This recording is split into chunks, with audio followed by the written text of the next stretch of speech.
All right, guys, another vlog. This time I wanted to kind of do I wanted to do just making the dogs dog food, their rice and chicken breast and all that stuff. I just wanted to do a video directly just talking about that for this video. So if you wanted to know how to make that stuff for yourself, it's kind of a helpful thing, I guess. And it's also edible for humans because it's human food. So anyway, I wanted to do a vlog on that and just kind of talk about that for the daily rut. And I just wanted to just chill out and kind of talk about how the dog's food is going to turn out, because I changed it up a little bit, so it's a little different now than it was originally when I started making it. A lot more vegetables added to it now, so I just kind of wanted to do a quick video kind of showcasing how to do that. And then you yourself, you can make this at home, and well, I guess you can make it for yourself or for the dogs. You know, that's kind of what this is, I guess.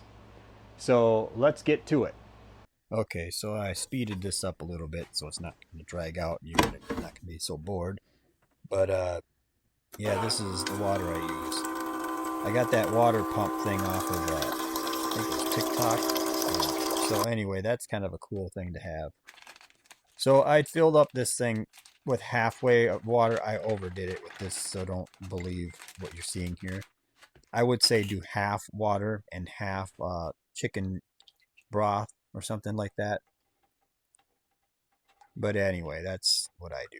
And also this burner that I'm using here decided not to work properly when I was doing this, so I ended up using the other burner, which is weird. I don't know what's going on. But yeah, I like to add some carrots if there's not enough carrots in there. I don't know, that's just, they're used to carrots in their stuff.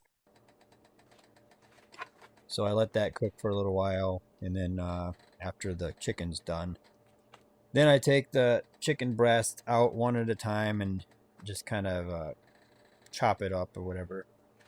There's supposed to be 3 chicken breasts in each meal though, so that's kind of what I do.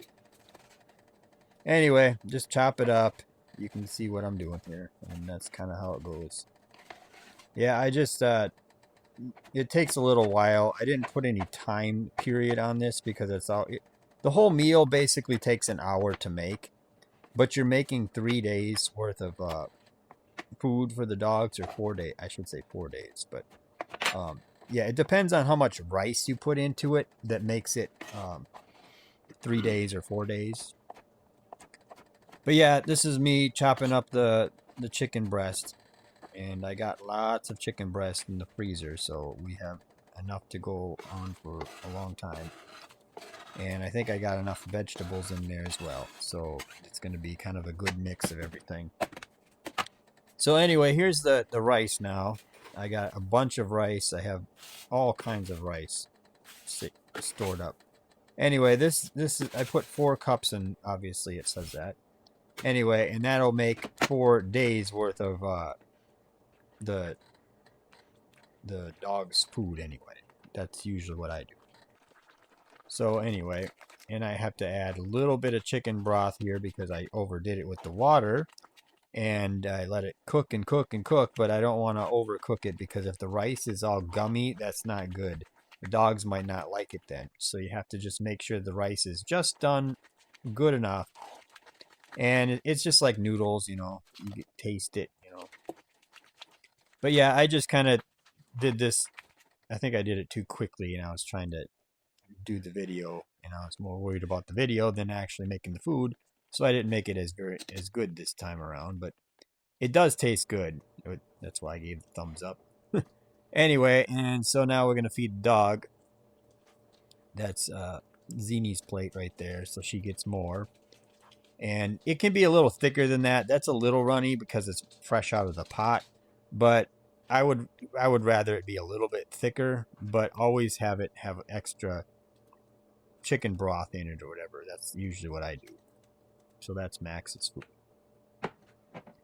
Okay, so now that's all done, and we're gonna feed the dogs. But I think we're gonna do that. I think we're gonna put this stuff in the containers so that it can be put in the refrigerator, so we can have it for a couple days. So we're going to do that. Now here I started thinking that I was going to have 4 containers. Unfortunately, one of the meals is in the plates already, so I'd only need 3 containers. So that's the reason why I put out 4. But yeah, that's how you do it. It's pretty simple. You just kind of have to have an hour to make it or whatever, and you'll have plenty enough. And obviously you want a microwave, so you can microwave this stuff. But I always put a little bit of water in it before I microwave it, so I can kind of make it better. So here's Max. He decided he was going to eat it. Zini already ate the other plate, so this is their daily ritual of how they eat. So Zini has to eat first, and then Max comes along and he eats his plate. But I always have to move Max's plate over by Zini's plate before he'll eat it, which is very weird, but it's just the way it is. You have to be. He wants to eat it by the door all the time. I don't know why, but I guess that's just how they are. And they leave a mess on the floor, of course, but whatever. It's not too hard to clean up. But yeah, Max is eating it, so that's good. That's always the most important thing, because Max is the one who's picky more than any dog in our house. You know, Zini, she'll eat pretty much anything. But Max, sometimes if he doesn't eat this meal, I have to give him mac and cheese, or I have to give him sandwich ham, like the thin ham, a little bit, like enough in little chunks of it I give him. Anyway, so I have to do that. Or, you know, at night, sometimes I give him, if he didn't eat or whatever, and he just is stubborn, I take a Swiss cheese, like the type that, you know, string cheese type anyway, and I chop those sticks in like little chunks, like fine little round chunks, and I just kind of put it in a little bowl, and I kind of give it to both of them. But yeah, it's otherwise mac and cheese, he loves that. That's why I always kind of call him the Mac. I don't know if I ever say that on video, but yeah. But he's eating his food really good now, so that's good. But yeah, I don't know if I want to make this video just you sitting there watching him. But yeah, that's really how this whole process works with making their dog food. But you'll notice he does eat everything pretty much, so that's good. So anyway, that's about it. So like, share, and subscribe, and thank you for watching. Thank you for watching The Daily Rut. Please like, share, and subscribe if you enjoy this vlog.